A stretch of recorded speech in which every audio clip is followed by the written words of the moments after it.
Pangit ang timpla ng mukha mo, Kara. Halatang stress ka nang malampasan ako sa ranking, ah.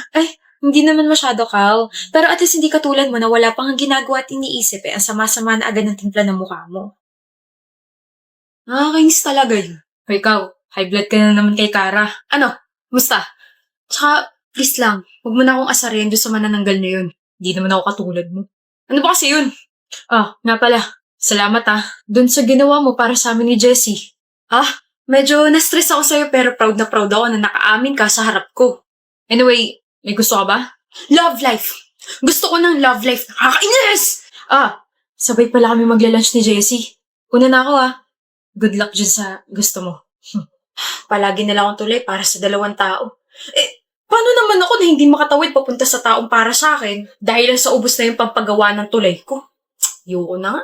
Kung balak mo pa kausapin yung sarili mo, pwede gawin mo na rin sa ibang lugar. Nakaka-istorbo Kausap? Guni-guni mo lang yun. Ba't nandito ko pa sa harap ko? Sorry, Kara. Hanap ko kasi love life. Hindi manananggal. Tabi. Nakaharang ka. Tabi ka ako. Hindi ba uso sa'yo ang mga salitang, excuse me, Pogi? Hindi. Lalo na kapag hindi naman talaga gwapo.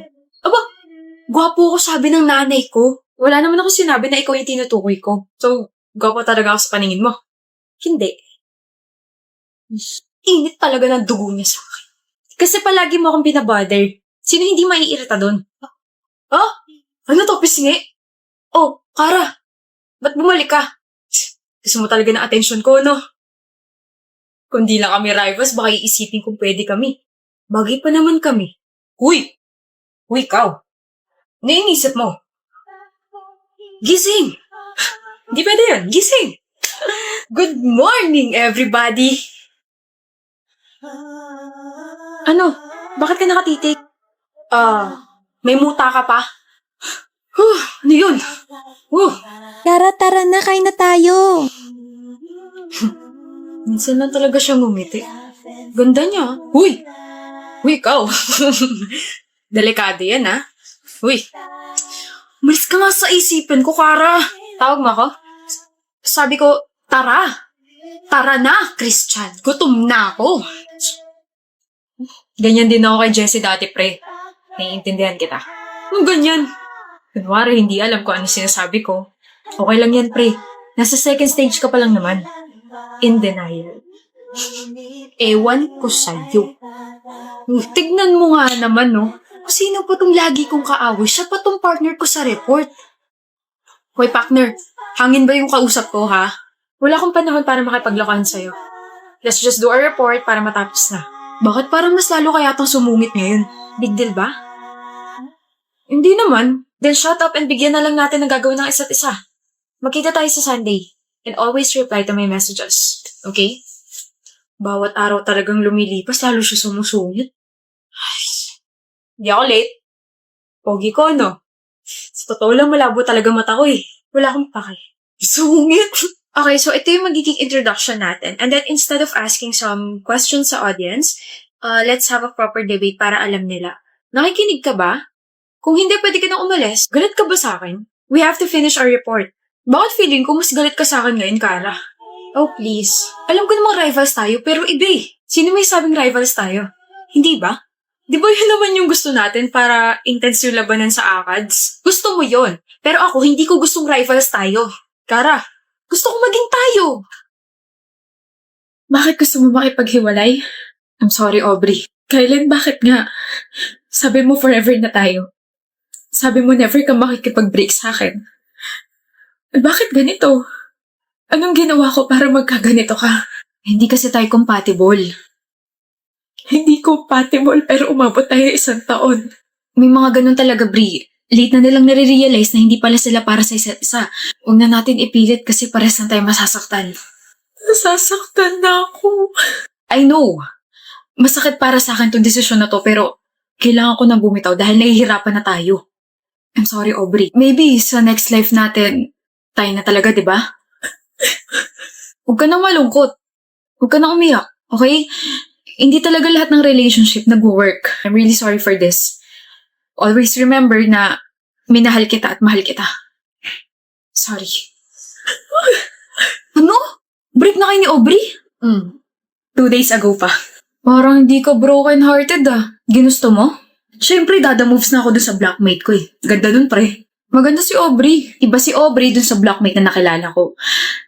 Sobrang, alam mo yun, swak yung personality namin. Parang nag-click agad kami. So, nagkagusto ka sa blockmate mo habang kayo ni Aubrey? Oo. Walang yan. Muntik na nga ako matawa kay Aubrey habang nakikipag-break ako sa kanya Bakit? Iyak nang iyak. Konti na nga lang parang tutulo na yung uhog Wala Patay na patay talaga siya sa akin kaya ganun. Hindi siya umiiyak. Ano, Basti? Hindi siya kako umiiyak, Kylin. Ano, hindi. Wala ka ron. Nandun ako. Nakausap ko pa nga siya Hindi siya umiiyak, pre.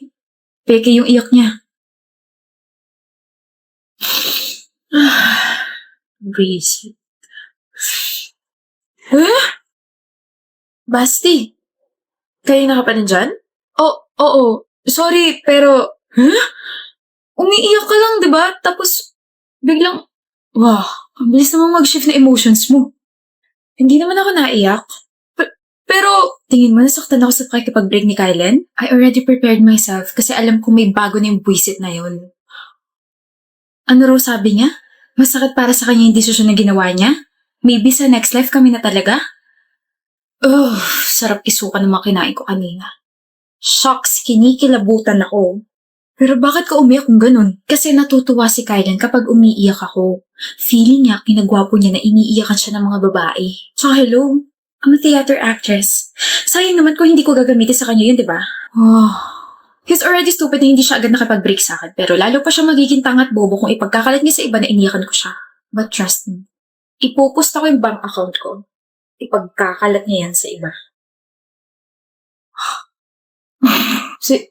Sinabi niya yun? Oo, tapos natawa pa nga siya kasi mukha ka raw tanga habang kinakausap siya tungkol sa hindi niyo pagiging compatible, something like that. Ayusin mo sarili mo, Kylen. Nakakaya ka maging kaibigan Okay lang yan, Kylen. Yung mga ganyang ugali, deserve mapahiya. Layuan mo ang anak ko. Ayoko po. Layuan mo ang anak ko. You're not even allowed to love him. Isa ka lang naman. Commoner. Mahal ko po si Logan. Yung pagmamahal mo sisira sa anak ko. What would my amigas think of my son kapag nalaman nilang may girlfriend siya kasing basura? Nakakahiya. Malinis po ang intensyon ko, tita. Do not call me tita. Nakakadiri. Sorry po. 500,000 pesos. Cash. Layuan mo ang anak ko. Grabe ka naman po. Hindi naman po nabibili yung pagmamahal ko para sa anak ninyo. Dagdagan ko pa ba? 750,000 pesos. Malaki na yan para sa isang katulad mo. I heard may sakit yung tatay mo. Kailangan mo yan. Be practical. Madam, marami pang iba dyan, Ophelia. At kilala ko ang anak ko. He won't settle for someone like you. Tatanggapin mo ba? 2 milyon. Kapalit ng paglayo ko sa anak ninyo. Shameless. Okay. Expect the money tomorrow. Ihahatid ng bodyguard ko sa bahay ninyo. Makakaalis ka na. Logan. Ophelia, mahal. Totoo ba? Tinanggap mo yung pera? I'm sorry. Kailangan ko ng pera Kailangan natin ng pera. Di ba magtatanan tayo? Uto-uto talaga yung nanay mo. Akala niya may sakit si tatay, pero ang totoo, wala naman na talaga akong tatay, Diyos ko. Magkano in-offer sa'yo? 500K. Tapos ginawa niya 750, pero sabi ko gusto ko ng 2 million. Ang laking pera na nun para makapagsimula tayo, di ba? Anyway, bukas niya pa mabibigay yung pera, kaya stay low-key ka muna ha. Huwag kang papahalta, tapos kapag nabigay na, saka ka na pumunta rito, tapos umalis na tayo papunta ibang bansa. Akala mo talaga makikipagtanan ako sa isang gold digger? Ano? Akala mo, hindi ko alam? Alam mong ano? Na mahilig ka makipagrelasyon sa taong mapera na may pamilyang alam mong kaaayawan ka. Kapag nakuha mo na yung pera sa kanila, iiwan mo na yung taong mahal mo. Logan, nauto ko na may mama mo. Sa tingin mo, nauto mo talaga si mama? Sa tingin mo, dadating yung pera? Kasi planado na lahat simula pa nung una. From our first meeting to my mom's fake evil attitude. Galing, di ba? Pero naalala mo si Lorenzo? Yung huling biktima mo? Kaibigan ko yun. You know, It's payback time. Mahal kita. Mahal mo pera namin, Ophelia. Ibigay niya yung 2 milyon. Pinaghirapan ko yun. Pinaghirapan? Don't worry. I left 200 pesos in your bank account. 200 pesos? Pampalubag loob. At least may nakuha ka, di ba?